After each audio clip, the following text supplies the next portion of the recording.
में रखता हूँ। बिल्कुल। पहला सवाल है ये, क्या सवाल पूछूं? अच्छा, आप वो तो सवाल। लाजवाब हैं।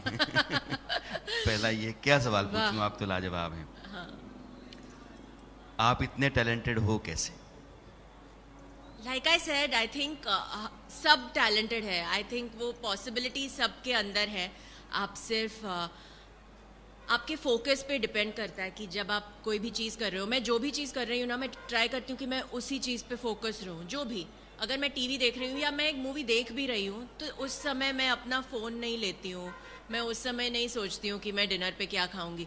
मैं वो सब चीज़ें पीछे रख के वही चीज़ करती हूँ। तो जब सपोज़ मैं पियानो बजा रही हूँ, तो तब मैं वो 1 घंटे के लिए मैं सिर्फ पियानो बजाती आप हूँ। पियानो बजाती हैं? जी। तो जो भी क्या बात। करती हूँ, आई थिंक कि अगर डांस कर रही हूँ तो वो 1 घंटे के लिए मैं सिर्फ डांस करती हूँ। मैं बीच में ट्राई करती हूँ जितना हो डिस्ट्रैक्ट नहीं हो। तो आई थिंक फिर आप अपने स्किल्स को एकदम शार्पन कर सकते हो और आप भी टैलेंटेड हो सकते हो। अगला सवाल है, नंदी हैं, ये कहते हैं कि जब एक्टिंग करती हैं अदा जी तो रियल में फील करती हैं क्योंकि परफॉर्मेंस एकदम रियल लगती है। हाँ, आई थिंक एक मे बी एक लाइन होता है रियल और एक्टिंग से, पर अगर आप केरला स्टोरी जैसी फिल्म कर रहे हैं या बस्तर जैसे, तो वो लाइन ब्लर हो जाता है। आई थिंक मेरे परफॉर्मेंस में, आई थिंक केरला स्टोरी और बस्तर में स्पेशली, बहुत बार अगर आप फिल्म देखो, मुझे भी नहीं पता कि जो रियल है और जो परफॉर्मेंस है, यू नो, कहाँ वो लाइंस मर्ज हो गई हैं, कहाँ वो एक हो गई है। बिकॉज आप इतना रियल चीज़ें देख रहे हो, आप इतनी लड़कियों से मिल रहे हो जो एक्चुअल में यू नो वो उनकी कहानियाँ हैं। आप और मैं भी एक लड़की हूँ, तो मैं फील करती हूँ और मैं बहुत इमोशनल हूँ। तो मैं अगर मैंने किसी की स्टोरी सुनी है जो यू नो वो लड़की गुजर चुकी है वो चीज़ों के, तो मैं सोचती हूँ उसके बारे में पूरी रात, फिर मुझे नींद नहीं आती है। फिर मैं सुबह उठती हूँ, फिर मैं वापस सोचती हूँ, फिर मैं और वीडियोस देखती हूँ खतरनाक डरावने वाले। तो आई थिंक लाइंस ब्लर हो जाती है। और इतना अगर आप रो रहे हो, आई फील कि रोना अगर स्क्रीन पे है ना, आप नकली रोते हो, तो ऑडियंस बहुत स्मार्ट है, ऑडियंस पकड़ लेती है जब पकड़ लेती वो है। हाँ फेक है या रियल है। अगला सवाल है, ये थोमरे साहब सचिन हैं, क्या आपके टूथपेस्ट में नमक है? सोडियम क्लोराइड, हाँ होगा आई दांत थिंक। इतने चमकदार कैसे हैं? उनके पूछने का मतलब ये है। अगला सवाल है कि अदा जी आप शादी कब करेंगे? शादी तो फिल्मों में, मेरी नेक्स्ट फिल्म में मैं एक गृहिणी का किरदार निभा रही हूँ, तो मैं शादीशुदा हूँ उसमें। एंड आई थिंक पहली बार, because always in my films कुछ प्रॉब्लम होता है मैं शादी करके। इवन मेरी साउथ फिल्में जो मैंने की है, एक में मैंने शादी की, उसमें मेरी मौत हो गई। 1920 में मैंने शादी की, उसके बाद मेरे अंदर भूत आ गया। केरला स्टोरी में मैंने शादी की और मुझे बताना नहीं पड़ेगा उसके बाद क्या हुआ, सबको पता है। तो आई थिंक हाँ, ऑन स्क्रीन ही रहे तो अभी अच्छा के है। लिए बेस्ट। हाँ, बट नेक्स्ट मूवी में मैं शादीशुदा लड़की का किरदार निभा रही हूँ। अगला सवाल ये है कि अभी केरला स्टोरी का आपने जिक्र किया और ये पूछना जी। चाहते हैं केरला स्टोरी का एक्सपीरियंस अब कैसे रहा, फिल्म कैसे मिली और ये किरदार जो आपने जिया इतना बेहतरीन कैसे?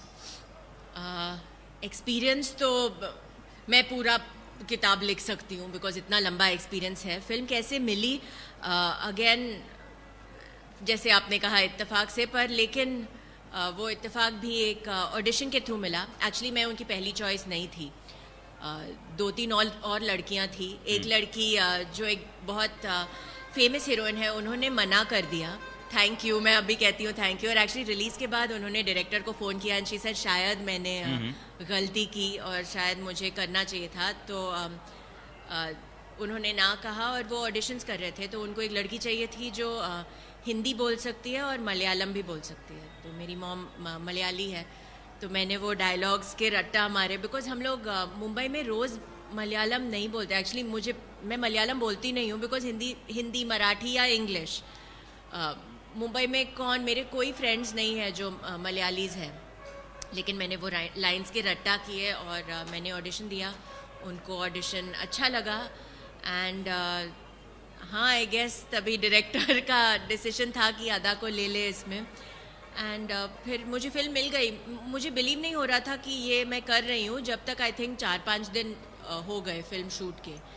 देन आई न्यू कि मैं ये फिल्म कर रही हूँ. और यू नो, अदा की वेब सीरीज की भी चर्चा बहुत रहती है और शानदार एक्टिंग उन वेब सीरीज में भी है. अगला सवाल उसी से, इसलिए मैंने उसका जिक्र किया कि रीता सान्याल का सीजन 2 कब आएगा? मैं डिसाइड नहीं करती हूँ, पर मुझे फीलिंग है कि बहुत बहुत जल्द आएगा. एंड थैंक यू सब, मैं जो कर रही हूँ वो हिट बनाने के लिए. स्पेशली यू नो, जब मैंने केरला स्टोरी की थी, लोगों ने कहा कि इसके बाद आप सिर्फ सीरियस रोल्स करोगे. एंड सीरियस रोल्स करना मुझे बहुत पसंद है, बहुत पसंद है. लेकिन एज एन एक्टर ना, आपकी ख्वाहिश होती है कि आप अलग चीज़ें करो. आप कभी सीरियस रोल करो, आप कभी मजाकिया रोल करो, आप हॉरर भी करो, आप थ्रिलर करो, एक्शन करो, सब चीज़ें करो. तो आई डेंट वांट कि मैं सिर्फ एक टाइप का किरदार करूं. एंड आई थिंक सनफ्लावर और रीटा सान्याल जैसी फिल्में मिलना, मैं बहुत फॉर्चुनेट हूं कि लोग मुझे कास्ट कर रहे हैं ऐसी चीज़ों में. हर आदमी की ज़िंदगी जो है कई लोगों के लिए इंस्पिरेशन होती है. अदा ने बचपन से सोचा तो होगा नहीं कि हमको एक्टर ही बनना है, फिल्मों में जाना है. अपना करियर होता है, आदमी करियर के लिए कुछ पढ़ लिख रहा होता है, सोचता है कि हम ऐसा हो जाएंगे. कुछ लोग होते हैं जो सोचते हैं कि नहीं, हमको तो ऐसा ही होना है. अदा शर्मा का जो रास्ता रहा है वो यहाँ तक पहुँचने का कैसे गुजरा है? अभी सोचूं तो शायद घूम फिर के, लाइक मेरी फ्रेंड्स कहती है कि मैं बचपन से मैं डांस या सिंगिंग, इतनी सारी चीज़ें कर रही थी जो आज इतनी यूज़फुल हो रही है फिल्म्स में, पर मैं तभी सोच नहीं रही थी. मैं स्पोर्ट्स में भी बहुत हम लोग प्रैक्टिस करके, जो भी मैं करती हूँ मैं बहुत शिद्दत से करती हूँ. लाइक आई टोल्ड यू, बहुत ईमानदारी से करती हूँ, बहुत दिल लगा के करती हूँ. अगर मुझे वो चीज़ पसंद नहीं है तो मैं करती ही नहीं हूँ. जो चीज़ें मुझे नहीं करनी है मैं नहीं करती हूँ. तो हाँ, मैं पढ़ाई में भी बहुत अच्छी थी, तो आई थॉट मे बी पढ़ाई करके कुछ. लेकिन 10th स्टैंडर्ड के बाद मैंने डिसाइड किया कि मुझे हीरोइन बनना है. बहुत सोच समझ के डिसीजन नहीं लिया था. अगर पता होता कि इंडस्ट्री क्या है तो शायद नहीं लेती, बिकॉज मुझे आइडिया ही नहीं था. एंड अच्छी बात है कि आइडिया नहीं था, बिकॉज नहीं तो इफ़ आई न्यू कि ऐसे, आई थॉट कि अगर आपको एक्टिंग आती है और डांस आती है तो मुझे बहुत सारी फिल्में मिलेगी, ऐसे क्यों नहीं मिलेगी. एंड अब मिल रही है, बट आई थिंक 1920 से अभी तक 104 साल हो गए. और मुझे लगा कि ऐसे you know, I didn't have a clue कि क्या है इंडस्ट्री, कैसे मिलती है फिल्म में, मुझे कुछ आइडिया नहीं था. आपसे बात करते करते मुझे लगता है कि मैं उस अदा शर्मा से बात कर रहा हूँ जिसको लोग तो हीरोइन के तौर पर जानते हैं, लेकिन पर्सनालिटी में बहुत सारे फैसेट्स हैं. आप पियानो बजाती हैं, आप खुद कह रही हैं. स्पोर्ट्स में बहुत अच्छा हैं, आप खुद कह रही हैं. पढ़ाई में बहुत अच्छी थी, आप खुद कह रही हैं. एक्टिंग बेहतरीन करती हैं, दुनिया जानने लगी है. क्या क्या और करती हैं आप? जो भी करूँ आप, मुझे कोई भी चीज़, मुझे खाना बनाने नहीं आता है बहुत अच्छा, मैं बना लेती हूँ. पर अगर कोई भी चीज़ आप मुझे कहो कि ये चीज़ आपको करनी है, मैं बहुत मन लगा के करती हूँ. एंड आई थिंक आप मन लगा के करो तो वो आप अच्छे से ही करोगे. किसी से भी, आप कोई भी इंसान को आप ले लो यहाँ पे और आप उनको बोलो कि मन लगा के ये स्किल सीखो, जो भी वो स्किल है, डांस करना या कुछ, मन लगा के करो तो आपका टैलेंट उभर के आ जाएगा. आपका रुझान सनातन की तरफ मैं बार बार देखता हूँ. सुश्रोत का पाठ करेंगी आप थोड़ी देर में, लेकिन बतौर हिंदू धर्म में लंबे पैदा होने और फिर यहाँ तक आने में, इस धर्म को, सनातन को, और अब जब ये महाकुंभ चल रहा है जहाँ से होकर के आप गुजर करके आई हैं, एक अनुभव लेकर के आई हैं, आपके होने में इसकी कितनी बड़ी भूमिका रही है? तो actually Sanatan Dharma, I tell you for all of us क्या है Sanatan Dharma. You will have a book जहाँ पे it will tell you exactly कि यू नो ये है. But for all of us Sanatan Dharma क्या है? It is just being honest. आप ईमानदारी से जो भी आपका काम है, आप न्यूज़ एंकर हो तो आप ईमानदारी से अपना काम कर रहे हो, वो सनातन धर्म है. मैं एक एक्टर हूँ, मैं ईमानदारी से अपनी स्क्रिप्ट पढ़ रही हूँ, मैं अपने लाइन सीख रही हूँ, मैं सेट पे टाइम पे जा रही हूँ. जो मेरे आसपास काम कर रहे हैं वो लोगों को मैं तंग नहीं कर रही हूँ अननेसेसरीली. यू नो, आप सेट पे आप हीरोइन हो, आप बहुत सारे लोगों को अगर आप चाहते हो आप तंग कर सकते हो और उनकी लाइफ आप बर्बाद कर सकते हो. तो मैं चाहती हूँ कि मेरे आसपास जो रहे, मैं उनके फेस पे मैं मुस्कुराहट मैं देखना चाहती हूँ. वो सनातन धर्म है. आप पशु प्राणी से प्यार करो, इंसानों से, जो सिर्फ आपके परिवार वाले नहीं हैं, जो आपके परिवार के बाहर के लोग भी हैं, उनसे भी प्यार से बात करो. आपके जो बर्ताव का आपके जो लाइक सिर्फ छोटी छोटी चीज़ें ऐसे. एंड व्हेन आई से पशु प्राणी आई मीन आप ऐसे सोचो कि हर जो पशु प्राणी इस भूगोल पे है वो सब अपने हैं. तो आप ऐसे सोचो वो सनातन धर्म है. बिकॉज फिर आप प्यार से रहोगे और आप किसी को एक्सप्लॉइट नहीं करोगे. एक्सप्लॉइट नॉट ह्यूमंस या कोई फोर्सेस ऑफ नेचर भी. जब भी आप अपना कमरा आप ये कमरे से वो कमरा जा रहे हो तो आप लाइट्स बंद करके जाओ. आप इलेक्ट्रिक है तो आप उसको खा नहीं सकते हो. अगर एक पपी के साथ आप खेल रहे हो तो जो मछली है वो समुंदर में वो भी उसकी भी फीलिंग्स है. एंड वो भी एक जीव है. एंड वो एक हाथी का बेटा एक इक्वल टू है एक जानवर के बेटे से या एक इंसान के बेटे से. सब सेम है. तो आई थिंक मुझे सिखाया गया था बचपन से, इसलिए वो मेरे अंदर आ गया है ऑलरेडी. इसका मतलब ये है कि अदा नॉन वेजिटेरियन नहीं है? नहीं, बिल्कुल नहीं. पर मेरे लिए इजी है वो कहना. बिकॉज मैं बचपन से ही नहीं खाए, मैंने कभी टेस्ट ही नहीं किया. बिकॉज मेरे घर पे बनता नहीं है. कोई मेरे फैमिली में खाता नहीं है. लेकिन मेरे बहुत सारे ऐसे दोस्त हैं जो नॉन वेजिटेरियंस हैं और जो वेजिटेरियन बन गए हैं. ऑल्सो बिकॉज उनको जानवरों से अभी अभी इंस्टाग्राम पे और सोशल मीडिया पे आप वीडियोस देखते हो जो काफ़ी डरावने वीडियोस है. आप देख सकते हो कि क्या टॉर्चर कर रहे हैं वो जानवर को ताकि आपको टेस्ट मिले थोड़ा सा. तो आई थिंक इसलिए. एंड ऑल्सो क्योंकि लोगों ने रियलाइज़ किया कि वो हेल्दियर रह सकते हैं अगर वो वेजिटेरियन है तो. मैं आपके करियर पे आता हूँ. मैं अदा से ये पूछूं या कोई आप का बहुत बड़ा प्रशंसक है वो पूछे कि किस तरह के किरदार जो अभी तक लोगों ने जिए हैं किए हैं बड़े पर्दे पर, किस तरह किरदार है जो आप चाहती हैं कि आपको मिले? मैं आपको एक बात बताती हूँ. मैंने स्टार्ट करने से पहले, अपना करियर स्टार्ट करने से पहले, मैं एक कथक डांसर हूँ. मैंने कथक में ग्रेजुएशन किया है. तो मुझे लगा कि मुझे ऑब्वियसली फिल्में मिलेंगी डांस के आसपास. इसलिए मेरा नाम अदा नहीं है, मैंने अपना नाम अदा रखा बिकॉज आई थॉट कि कथक वाले फिल्में मिलेंगी मुझे. And it will be very nice कि अदा कथक कर रही है. पर मुझे आज तक कोई डांस फिल्म मिला नहीं है. आई मीन ऑफ कोर्स बहुत सारे लोगों को पता भी नहीं है कि मैं डांस करती हूँ. एंड तो मे बी एक कोई डांस फिल्म हो तो अच्छा होगा. लेकिन मैंने कभी नहीं सोचा मैं हॉरर करूँगी.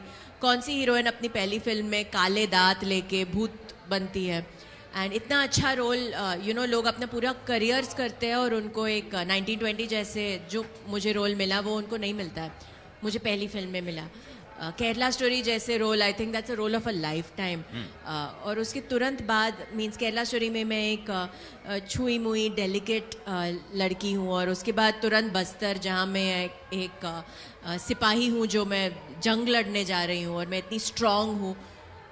उसके बाद सनफ्लावर और रीटा सान्याल में तो मुझे 10 किरदार मिले. तो I don't know, I feel कि मैं विश करूँ तो मैं कितनी लालची हूँ बिकॉज जो सोचा भी नहीं था वो मिल रहा है. अगर विश करे, आई थिंक आपकी विशेस ख्वाहिशें क्या होगी छोटी, मुझे ये रोल करना है ये रोल करना है. कहाँ मेरी ख्वाहिश होती नहीं कि मैं केरला स्टोरी जैसे मुझे फिल्म मिले. तो अब मैंने वो छोड़ दिया. मैं विश करती नहीं हूँ. आई फील कि ऑडियंस मेरे लिए विश करे बिकॉज ऑडियंस जो मेरे लिए वो चाहते हैं वो बहुत बड़ा है. जो मैं सोच भी नहीं सकती हूँ वो है. तो आई थिंक दूसरों की विशेस पे मैं जीऊँ, आई थिंक मेरे लिए वो बेस्ट है. आमतौर पर हमने पाया है कि हर फिल्म एक्ट्रेस चाहती है कि फ्ला एक्टर के साथ मुझे फिल्म में काम करने का मौका मिले. तो ये जो एक ख्वाहिश है किसी फिल्म स्टार के साथ जो मेल एक्टर है, हाँ. उसके साथ मुझे काम करने का मौका मिले तो ये मुराद पूरी हो जाए. सी, अगर मैं वैसे विश करूं कि मुझे ये एक्टर के साथ काम करने का मौका मिले और अगर नहीं मिले, फिर वो ओम शांति ओम में शाहरुख खान वापस पैदा होके वापस उससे फिल्म स्टार बनना पड़ा और फिर वापस उससे अपनी, तो मुझे वो पुनर्जन्म में नहीं पड़ना है. तो मैं चाहती हूँ कि मैं इतनी लोकप्रिय बन जाऊँ कि सब एक्टर्स की विश लिस्ट में हो कि हम लोग अदा के साथ काम करें. तो फिर मेरी ख्वाहिशें पूरी हो सकती है और फिर ये ज़िंदगी में वो पूरा हो सकता है. I would like that also because specially अभी केरला स्टोरी मिलने के बाद मैं सोचती हूँ सी केरला स्टोरी में डायरेक्टर नए थे, उनकी पहली फिल्म थी एंड केरला स्टोरी में कोई अभी बड़ा हीरो बड़ा हीरोइन नहीं है। जो मेरे लिए एक्चुअली मेरे लिए जो मेरे जो को स्टार है केरला स्टोरी में, मेरे लिए वो सुपरस्टार है बिकॉज केरला स्टोरी ने इतने सारे लोगों के दिलों में जगह बनाई है Kerala Story. And also if you see box office also it's the highest female grossing film, तो it's a super duper blockbuster. तो जो भी जिन्होंने भी पार्टिसिपेट किया है मेरे लिए तो वो बहुत बड़े स्टार्स हैं और मैं बहुत खुश हूँ सबके साथ काम करके। तो क्या मैं विश करूं कि मैं केरला स्टोरी जैसे मूवी करूं या बड़े हीरो के साथ एक छोटा सा किरदार करूं जहां मैं रोज़ सेट पे जाऊंगी और मैं सोचूंगी कि मैं क्या कर रही हूँ ये फिल्म में। क्योंकि कभी कभी मुझे ऐसे स्क्रिप्ट्स मिलते हैं, मैं पूरा स्क्रिप्ट पढ़ती हूँ, अभी मिला एक्चुअली केरला स्टोरी के बाद, एंड हम लोग ने स्क्रिप्ट पढ़ा एंड आई सेड मैं कौन सा किरदार निभा रही हूँ। तो वो डायरेक्टर ने मुझे उस डायरेक्टर के साथ काम करना था, तो आई आस्क्ड हिम कौन सा किरदार, he said lead heroine. I said पर वो 8 पेज के सिनॉप्सिस में उसका जिक्र भी नहीं किया है। सो ही सेड पर वो लीड है। आई सेड उसका किरदार है क्या, बट ही सेड हीरो की गर्लफ्रेंड है वो। आई सेड पर 8 पेज में सिनॉप्सिस में कुछ उसका कैरेक्टर स्केच नहीं है, वो जानी जाती है कि वो हीरो की गर्लफ्रेंड है। तो मेरा दिल टूट गया। तो मैं सोच रही थी कि मैं करूं ये जस्ट या मैं नहीं करूं, तो मैंने ना बोल दिया। आई डोंट नो सही गलत लेकिन क्या है, बट अदा की ये बात ये बताती है कि फिल्मों को पिक करते समय मीनिंगफुल स्टोरी चाहिए। मेरे किरदार की भूमिका क्या है मुझे ये जानना ज़रूरी है। सिर्फ किसी बड़े फिल्म स्टार या एक्टर की गर्लफ्रेंड बन करके मैं फिल्म में आ जाऊं ये तो नहीं चलेगा। To be honest I would love to do that also, but I feel कि केरला स्टोरी के बाद मेरी थोड़ी रिस्पॉन्सिबिलिटी है ऑडियंस से भी कि अगर मैं फिल्म कर रही हूँ तो इवन अगर मैं किसी I would love to work with all the big superstars, who wouldn't want to work. मैं चाहती हूँ कि मैं हर एक्टर के साथ काम करूँ, हर बड़े सुपरस्टार के साथ काम करूँ, मेल फीमेल सबके साथ। लेकिन आई वुड लाइक कि अगर मेरा रोल जो हो, अगर मैं नहीं हूँ वो फिल्म में, वो फिल्म अधूरा रहे। वैसे मैं चाहती हूँ। अब देखते हैं। अब अगर नहीं मिले तो मैं वो भी करूँगी, क्या करें। इट्स नॉट अगर मैं खुद का बना रही हूँ तो मैं बना सकती हूँ, पर अगर मैं किसी और के फिल्म में काम कर रही हूँ इतना कंट्रोल नहीं है मुझे कि मैं वो किरदार एग्जैक्टली डिज़ाइन करूँ। कभी कभी भगवान आके कंट्रोल करके केरला स्टोरी या बस्तर जैसे फिल्म बनाते हैं मेरे लिए। तो देखते हैं फ्यूचर में। जो निजी पसंद होती है वो इंसान के उस रास्ते पर चलने और उस तरह के होने का इशारा भी देती है। अगर मैं आपसे पूछूं कि पूरे बॉलीवुड में एक फिल्म एक्टर मेल फिल्म और एक फीमेल एक्टर, दो चूज करना हो आपको, दो चुनना हो कि ये दो है ना, ये मेरे लिए बहुत शानदार है, तो कौन से होंगे? इतने सारे हैं, आई थिंक एक दो कैसे चुन सकते हैं। चलिए कुछ बता दीजिए। I am thinking Shri Amitabh Bachchan ji कितने आई थिंक वो कितने वर्सेटाइल है। एंड आई थिंक एक एक्टर की क्वालिटी वो होनी चाहिए कि वो जब कोई सपोज वो पॉजिटिव किरदार निभा रहे हैं तो आप बिलीव करते हो कि वो है। अगर एक कमर्शियल फिल्म कर रहे हैं आप बिलीव करते हो वो है। अगर वो डॉन कर रहे हैं तो वो डॉन है। अगर वो अग्निपथ कर रहे हैं तो वो, अगर वो पुलिस ऑफिसर बन रहे हैं तो वो पुलिस ऑफिसर है। ऐसे नहीं लगता कि वो एक्टिंग कर रहे हैं। और वो बहुत एंटरटेनिंग है, आप उनकी फिल्म्स बार बार देख सकते हो, आप सीन्स रिवाइंड करके बार बार देख सकते हो। मज़ेदार भी लगता है उनकी फिल्म्स देखना और रियलिस्टिक भी लगता है। वो तो मिलेनियम स्टार हैं तो जाहिर तौर पे उनका जिक्र आएगा। हाँ। आगे में as in women female stars में आई थिंक सब बहुत खूबसूरत और टैलेंटेड है। आई थिंक मुझे वहीदा रहमान जी बहुत पसंद आती है और मेरे डैड की फेवरेट वैजयंती माला जी थी। एंड जूल थीफ के जो गाने हैं, एक्चुअली उनके सब गाने हम लोग रिवाइंड करके साथ देखते थे। उनकी जो एक्सप्रेशंस थी, I think I don't know अगर वो सिनेमाटोग्राफी था या क्या था, इतना मैजिकल था जब वो एक्टिंग करती है। और इवन अगर वो आंखें ऐसे ऐसे साइड साइड कर रही है या उनकी अदाएं जो थी, उनका जो ग्रेस था, मुझे उनके सॉन्ग्स बहुत पसंद आते हैं और सीन्स भी। आई थिंक कमाल की एक्ट्रेस है। अभी डायरेक्टर्स की एक बड़ी जमात पिछले 8-10 वर्षों में खड़ा हुई जिन्होंने कम बजट की बेहतरीन फिल्में बनाई और शानदार बनाई, कामयाब बनाई, और उससे जिन लोगों को किरदार मिले उन किरदार ने उन कलाकारों को बहुत बड़ा कर दिया। ऐसे जो डायरेक्टर्स हैं, इनमें से कुछ एक को आप चाहती हैं कि उनके साथ आप काम करना चाहें, तो ये कौन से लोग हो सकते हैं? कौन मेरे साथ काम करना चाहेगा? मैं रेडी हूँ सबके साथ, और मुझे काम करना बहुत अच्छा लगता है। जैसे लोगों को हॉलीडे की ज़रूरत पड़ती है ना, कभी कभी लोग कहते हैं आई नीड अ ब्रेक। मुझे ब्रेक की ज़रूरत भी नहीं है, बिकॉज मुझे अपना काम इतना अच्छा लगता है। मुझे एक्टिंग करना या एक फिल्म सेट पे जाना इतना अच्छा लगता है, मेरे लिए वही हॉलीडे है। तो उन सब डायरेक्टर्स को आप लाइन में खड़ा कर दो, मैं सबको डेट्स दूंगी, मेरा रोल अच्छा हो पर प्लीज़। एंड हाँ, सबके साथ। I don't have any one particular person, because I feel कि जिसके पास एक स्क्रिप्ट हो जहाँ पे अदा के लिए एक अच्छा किरदार हो, आई एम ऑन। जितनी लड़कियां हैं, हाँ, उनके भीतर ख्वाहिश होती है, अब अदा की तरह बहुत ही खूबसूरत लड़की दिख रही है, फिल्म स्टार है, तो क्या खाती होगी? हमारे गांव कस्बों में तो बड़ा फिल्म स्टार है, पता नहीं क्या खाती होगी, कैसे रहती होगी। अदा का शेड्यूल क्या है? लाजमी है कि डिसिप्लिन होता है, लेकिन थ्रूआउट जो 24 घंटे की आपकी ज़िंदगी है, उसमें आप अपने ऊपर जो फोकस करती हैं, जो कुछ भी करती हैं, वो क्या क्या है? डिपेंड्स। अभी रोज़ तो शेड्यूल अलग अलग होगा। अगर आप शूट कर रहे हो तो शेड्यूल अलग है।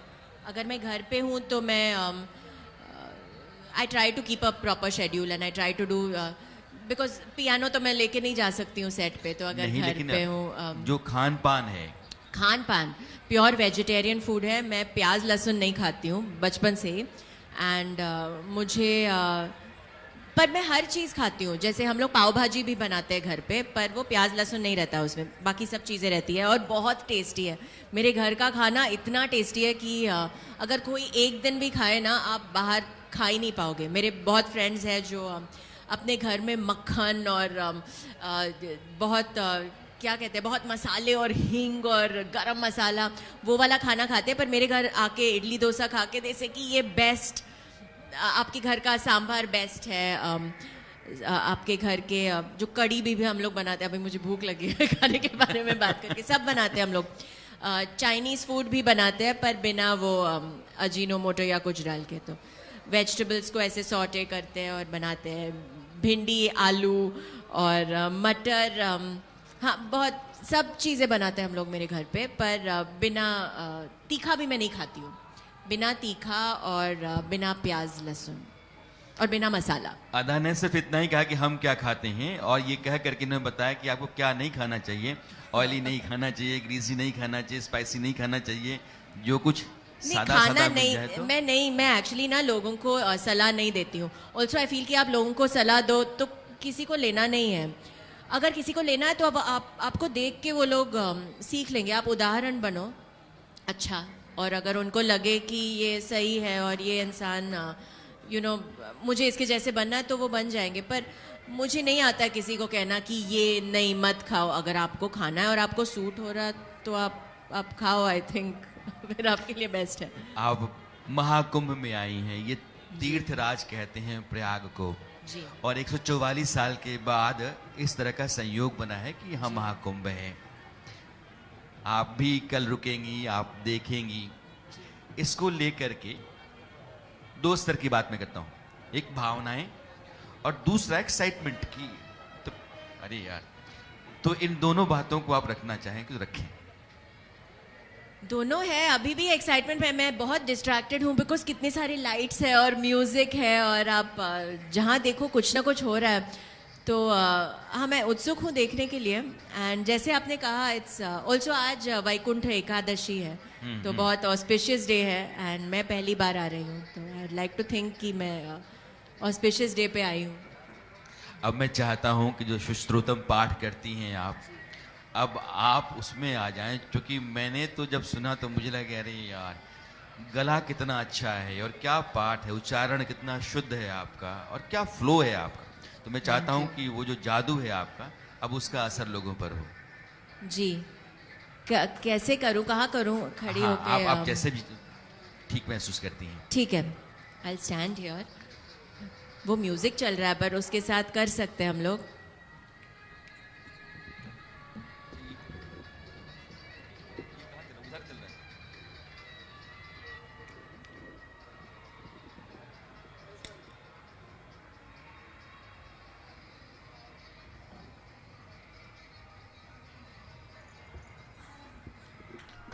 श्रुस्तुतम पाठ के लिए अदा ने अपने जूते उतार दिए।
उत्तमोत्तमोत्तमं स्तवं पठन् स्मरन् भुवन् नरो विशुद्धिमेति सन्तनं हरे गुरौ सुभक्तिमाशु याति नान्यतागतिं विमोहनं हि देहिनां सुशङ्करस्य चिन्तनम्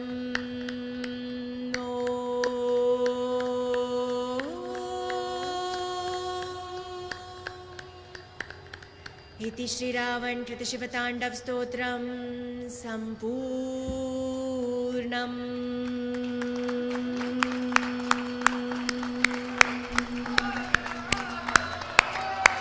हर हर महादेव। महादेव। भारत माता की। कितना प्रभावशाली पाठ आपका है। ये जितनी दफा सुना जाए रोंगटे खड़े हो जाते हैं। जो भाव स्रोत में है वो आप पैदा कर देती हैं।